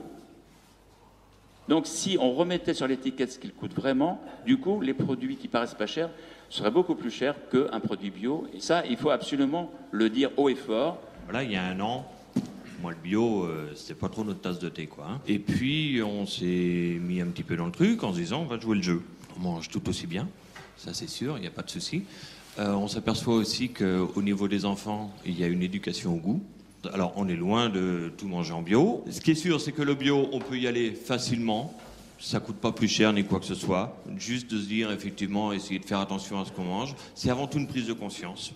Pour donner quelques nouvelles de l'évolution quand même sur Barjac, de notre aventure, il y a effectivement la restauration scolaire qui s'est mise dans un processus déjà bien prononcé d'alimentation vers le bio. Alors, c'est bon, Léo? Ah, Lise! Nous avons 3 boulangers qui ont emboîté le pas. C'est un progrès. Je crois savoir que sur le marché, le stand légumes bio a de plus en plus de succès et que sous l'arceau de la mairie, l'épicerie qui vend des produits bio, elle aussi, se développe. Moi, je prends aussi et je vais prendre aussi du jus de pomme, s'il vous plaît. Oui. D'accord. J'avais pas vu que vous aviez de la confiture aussi trop orange, je vais vous en prendre un pot. Alors tout est bio là sur votre stand. Oui. Ce sont des lentilles corail que vous mettez. Oui. C'est une spécialité turque. D'accord, oui, oui. Et alors on mange ça comment alors? Ça se mange froid et oui. L'idéal c'est de l'enrouler dans une feuille de salade comme un aime. Je peux goûter? Allez-y. On sent bien le cumin, hein? C'est bon, hein? Ah, c'est bien parfumé, oui. Ça, c'est à quoi? À base de quoi? Ça sont des œillades pures. Ah oui, ça se voit qu'il est plus léger. Il tire plus sur le rosé que sur le rouge. Oui. C'est un vin qui plaît beaucoup l'été, quoi. Ah, un apéritif. Là, une bonne grillade, c'est le top, oui. C'est vrai. Ah oui, il est agréable. Surtout l'été. C'est en tout cas sur le fruit, quoi. Je fais des vins plutôt... Essayer d'extraire un maximum de fruits. J'ai perdu ma femme avec ça. J'en prends une de... De quel? De celui que je viens de goûter, là. Celui-là? Ouais. On va le boire avec des grillades. Ouais. Alors moi, je me pose toujours la question, en tant que viticulteur, maintenant je suis à la retraite, pour arriver à combattre le mildiou, le placro, l'odium. Quel produit vous employez? Moi, j'ai une démarche un petit peu particulière, parce que je travaille en biodynamie. L'agriculture biologique, et puis il y a aussi la biodynamie. Et donc, on utilise des plantes. Des plantes? Essentiellement des plantes qu'on utilise. Parce que quelle sorte de plantes? Essentiellement ortie, oui. Prêle. Moi, je trouve que le prix n'est pas excessif par rapport à du vin bio. Je voudrais que ce soit accessible à tout le monde. Je vais en reprendre un peu ou alors goûter un autre.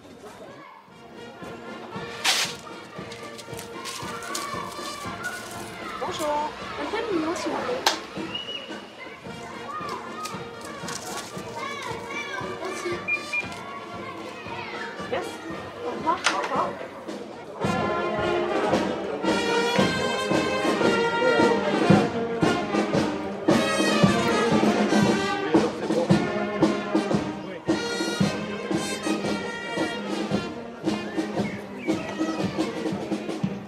En ce 8 mai, rendons hommage à tous les soldats alliés, aux innombrables victimes des combats, de la résistance, des bombardements, de la déportation, des exécutions et des génocides. L'Union française des associations de combattants et de victimes de guerre s'emploie à transmettre aux jeunes générations le souvenir de ces événements passés, les appelant ainsi à une vigilance de tous les instants pour la défense des droits de l'homme et la préservation de la paix. Vive la France, vive la paix.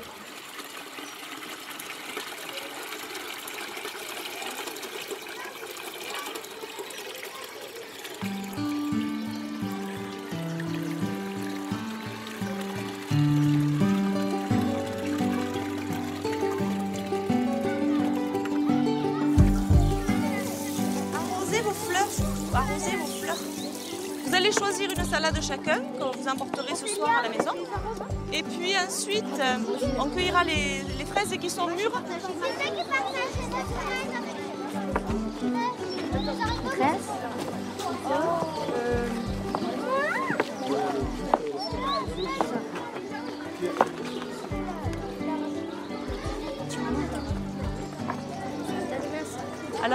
Alors Philippe? Alors, elle est bonne. Elle est bonne? Jusqu'au bout, hein, n'en laisse pas surtout. Hein. Tu as raison. Hein. C'est bien, c'est bien. Tu as pris une salade, Philippe? Non? Eh bien tiens, prends le couteau, viens. Viens couper ta salade, viens. Tu n'arrives pas à la couper? Dis, tu soulèves avec ta main et tu fais le tour. Hein. Qui c'est qui n'a pas eu de salade encore, là? Venez. Allez, venez encore reprendre une salade, là.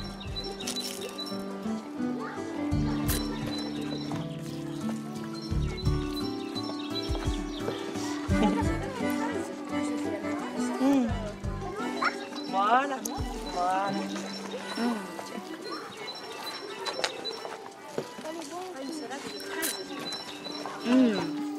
Chère madame, comme je vous l'ai précisé lors de notre conversation téléphonique concernant le lien entre pesticides et cancer, il y a deux interprétations possibles concernant la maladie de Camille.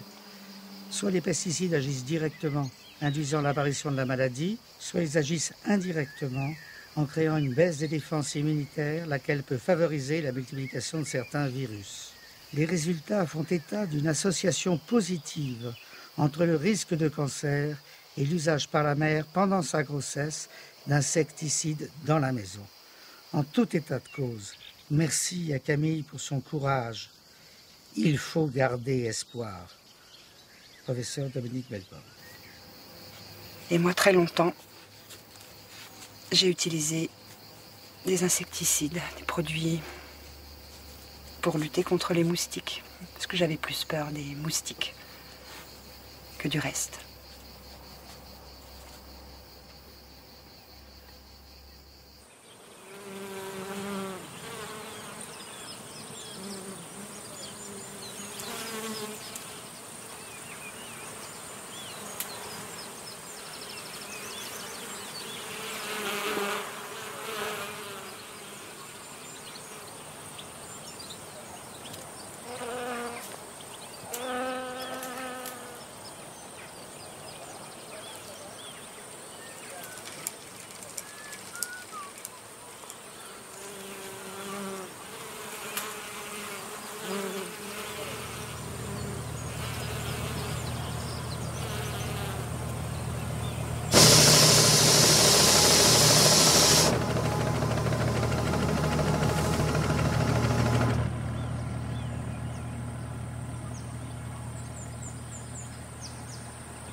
Quels sont ceux qui mangeaient bio avant que la cantine de l'école se mette au bio?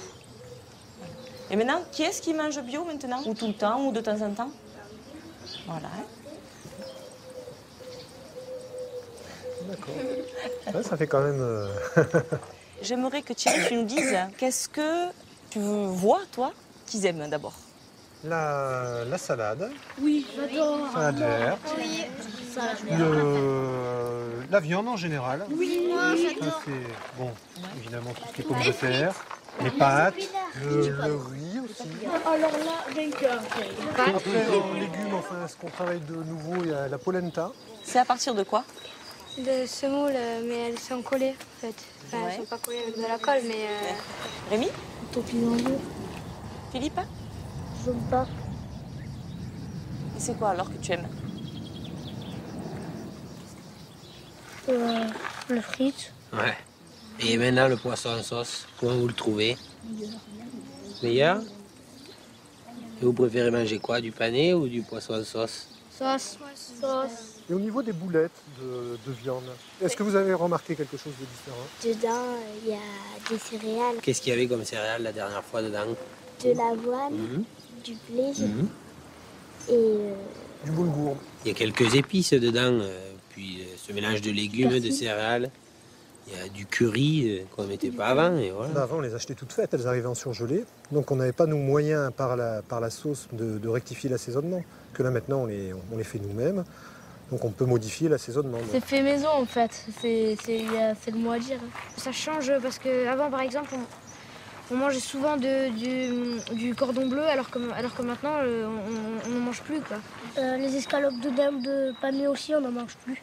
Parce que tu sais, ces escalopes de dinde qu'on avait avant, qui étaient panées, c'est même pas des escalopes, c'est de la viande qui est hachée, broyée, avec des protéines végétales, et c'est reconstitué. Donc il y a du gras, il y a des colorants, etc.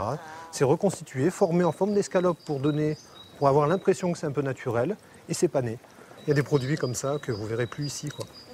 En tant que la volonté est de rester sur le bio, c'est des produits qu'on s'est dit avec Joanne et puis le reste de l'équipe qu'on n'achetait plus, quoi. Je voulais savoir si l'année prochaine vous alliez continuer l'alimentation bio. J'espère, de tout cœur. Bon, c'est vrai que personnellement, je pense que je ne ferai pas le retour en arrière d'être un ouvreur de sacs surgelés et un ouvreur de boîtes, quoi.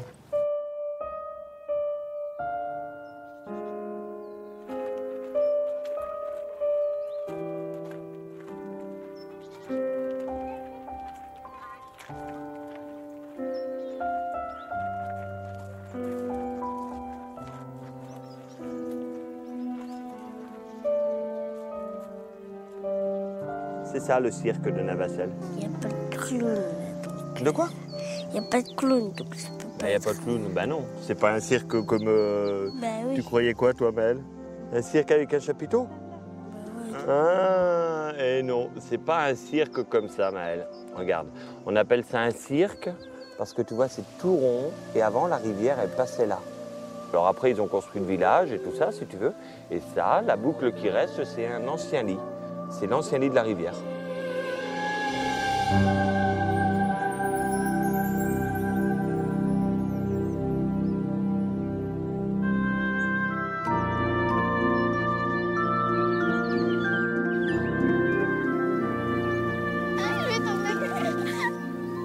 Regarde Morgane. Il est trop beau. J'aime bien le lilas, ça sent bon. Ouais, j'aime bien parce que quand c'est blanc là. Oh, ouais, il y a les violettes aussi.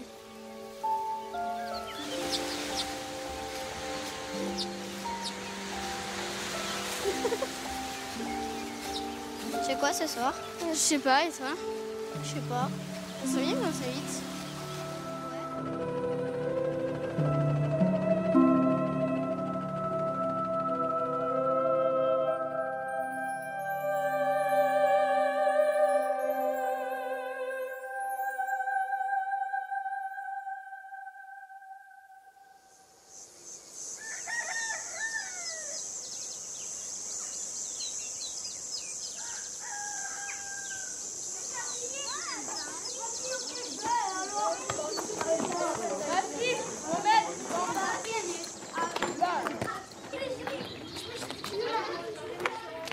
Prenez une branche entière et vous récupérez les graines de radis et quelques branches du chou-fleur.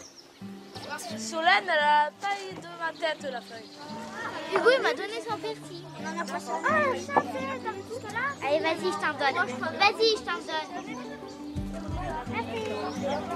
Aïe. Je vais tomber dans les courgettes. Pouf. C'est superbe, c'est la première courgette. Je suis super contente. Elles sont trop bonnes, j'adore ça. Ils sont durs à sortir. Vous en avez trouvé? Arrête, moi je les coupe, ses cheveux. On arrache les cheveux? Non, vous pouvez les laisser les cheveux. Allez, regarde. J'ai les cheveux comme ça, regarde, je m'en sers. Ça sent plus à la tige que... Oui. C'est pour ça qu'on le coupe d'ailleurs dans la salade, pour qu'il donne toute sa saveur. Je vais goûter. Allez, Rémi. C'est bon. Tiens, goûte. Maîtresse, c'est bon, hein. J'aime pas l'oignon. Hein. Allez, une l'oignon.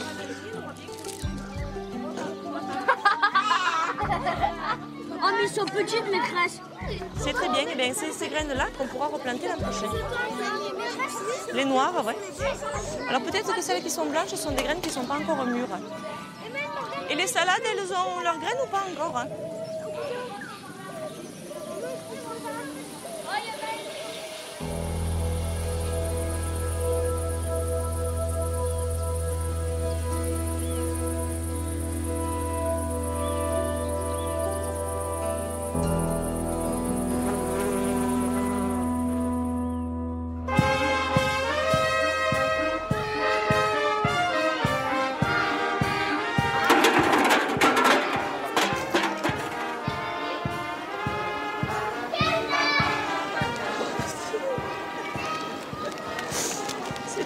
Franchement, je ne sais pas qui c'est qui a eu cette idée-là, mais c'est super.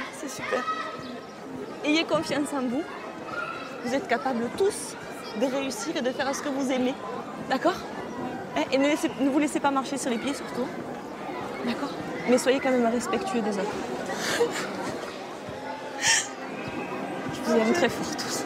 Je vous aime très fort. J'ai reçu 5 ou 6 maires là tout à l'heure. Ils sont venus chercher des idées, voir quelles étaient nos motivations, nos méthodes. Et ils ont envie de faire comme nous. Et ça, c'est un encouragement. Donc vous avez prêché la bonne parole, si je comprends bien. Voilà, j'ai prêché une parole différente. Et je crois qu'il est urgent maintenant d'aller dans cette voie. Ce qui se passe à Barjac, ce que l'on vit à Barjac, dans le Gard, je parle de l'enseignement catho du Gard, c'est perçu comme une aventure formidable. C'est quelque chose qui ne se vit pas ailleurs et c'était quelque chose d'exceptionnel. Et on nous regarde avec des yeux admiratifs. On se dit c'est formidable. Curiosité et admiration. Non, pas on se dit, admiration. ah non, c'est pas de la curiosité. On se dit c'est formidable si ça pouvait se faire partout. Ah, du côté un peu pionnier. Je vais vous raconter ça, cette petite anecdote. On avait de l'herbe autour de l'école. Donc habituellement, on mettait du désherbant, comme souvent partout. Et cette année, on a pris tous les CM et puis ils ont arraché toutes les herbes autour de l'école avant la fête. Voilà. C'est symbolique. Mais on n'empoisonne pas la terre. Voilà. Et ça, on l'a bien mis en évidence avec les enfants. Aujourd'hui, c'est la première fois que nous fêtons cette cantine, ce restaurant, cette cuisine centrale. Autour de la table, qui est par définition rassembleuse, qui est par définition, j'emploie votre mot, consensuelle. Maintenant, je commence à me régaler. Parce qu'au début, tu prends le pain, le premier pain au levain que j'ai fait. Ça fait dur, il dure comme. Non, là maintenant, ça fait bien 10-15. Il faut laisser réagir, quoi. Il faut laisser réagir. Il y a aussi une part de conscience.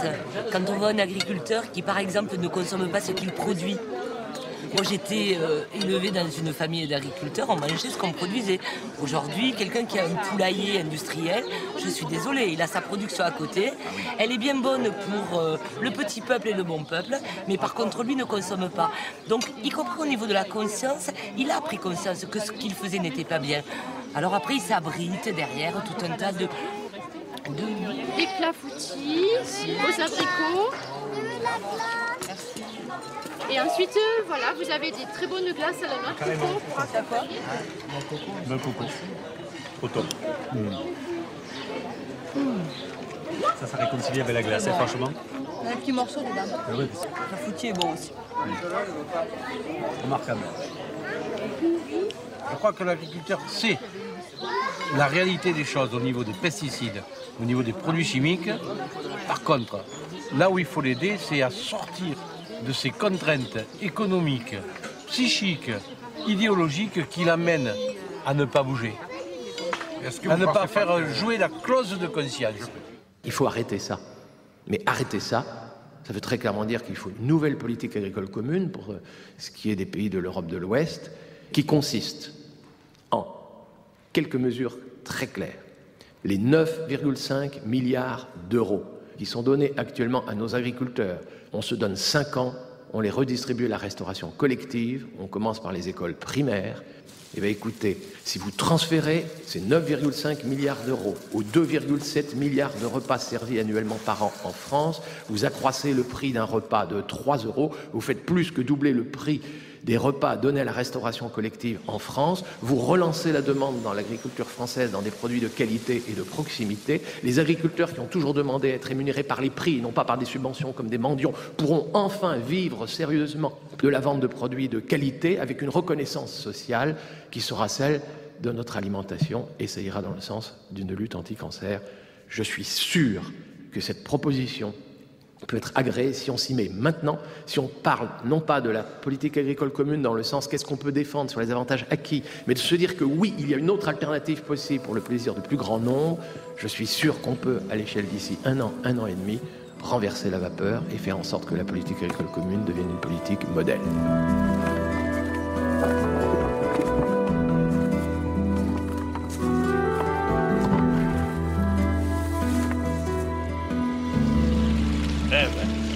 Et bonjour les enfants. Bonjour. Qu'est-ce qu'il arrive? On a les brioches de l'école publique de Barjac. Est-ce qu'elles sont bio? Oui, elles sont. Et ça veut dire quoi, bio? Pas traitées. Pas traité, bravo. Alors je vais en prendre une. Mais je ne sais pas si monsieur le curé va les apprécier, parce que vous savez comment on appelle ça chez nous? Non. Un étouffe chrétien. Ah, il faut boire un peu avec pour le faire glisser. Hein? Alors, on donne ce qu'on veut? Oui, mais minimum 2 euros. Il y a un minimum de combien? 2 euros. Minimum de 0?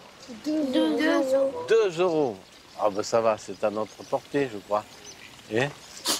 Mais on va vous payer en chantant. Ça marchera? On va chanter, puis on verra. Si ça leur plaît. Plus que 2 minutes alors. Ah, plus que 2 minutes. Plus que 2 minutes, mais... Il négocie bien, hein? C'est plus que 2 euros. Allez. Autrement, c'était plus que 2 heures, donc ce serait mieux. Hein.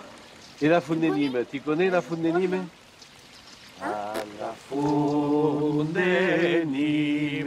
il y a une amélie qui fait des fleurs blancs au mes de janvier. Avec comme le papier. Non, non, non. Io vuoi me Paco. Dica, la beltà di una flù, di una flù. Comment tu le dis? Una flù, qui fait des fleurs blancs comme... au mes de janvier. Au mes de janvier. Io disais come le papier. E per un papier è che mort. E una flù, è la vita, è bio. Est bio. Bon, vous êtes payé en chanson, hein? S'il n'y en a pas un qui nous en chante une, on ne vous paye pas le gâteau, hein? Surtout celle de la fête de ce soir, mais... Ah, d'accord. Mais c'est pas trahir un secret? Je sais pas. On les a déjà chantés. Ah bah d'accord. Alors, fredonne-la moi. Alors...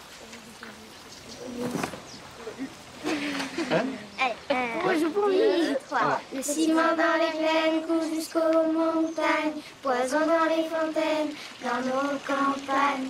Le cyclone en rafale, notre histoire prend l'eau, reste notre idéal, faire et beau.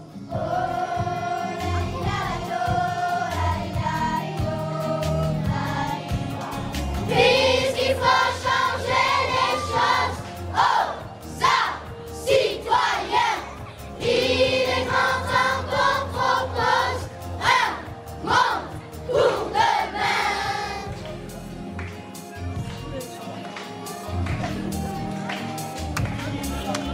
Aux arbres citoyens, quelques baffes à prendre. La veille est pour demain, les baffes à prendre. Faire tenir debout une armée de roseaux.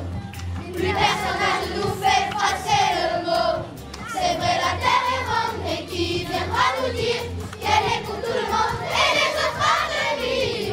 Puisqu'il faut changer les choses, oh, ça, citoyens, il est grand temps qu'on propose un monde pour demain. Plus le temps de savoir à qui est la faute. Ouyo-yo, de compter sur la chance ou les autres. Maintenant on se bat.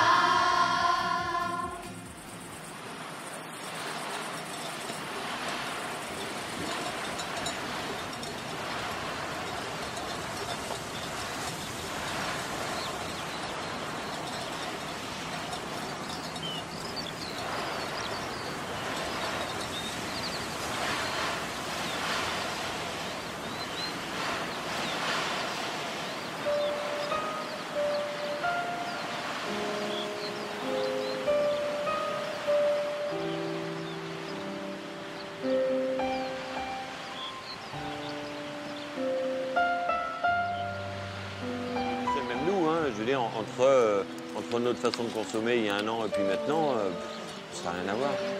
Prise de conscience complète. Hein. Quand on est au stade où il y a des choses, en fait, tu y fais attention, tu te dis, voilà quoi. Je sais qu'on a installé les panneaux solaires aussi, c'est une autre prise de conscience après, tu vois. De te dire, faut essayer de consommer différemment et puis voilà. On parvient à faire du progrès là-dessus. C'est un changement progressif, mais sur toutes les choses de la vie, sur tout ce qui t'entoure. Et c'est pas que la nourriture. Et c'est pas que la nourriture, c'est tout l'ensemble. Le bio, c'est tout un ensemble. C'est l'environnement, c'est tout.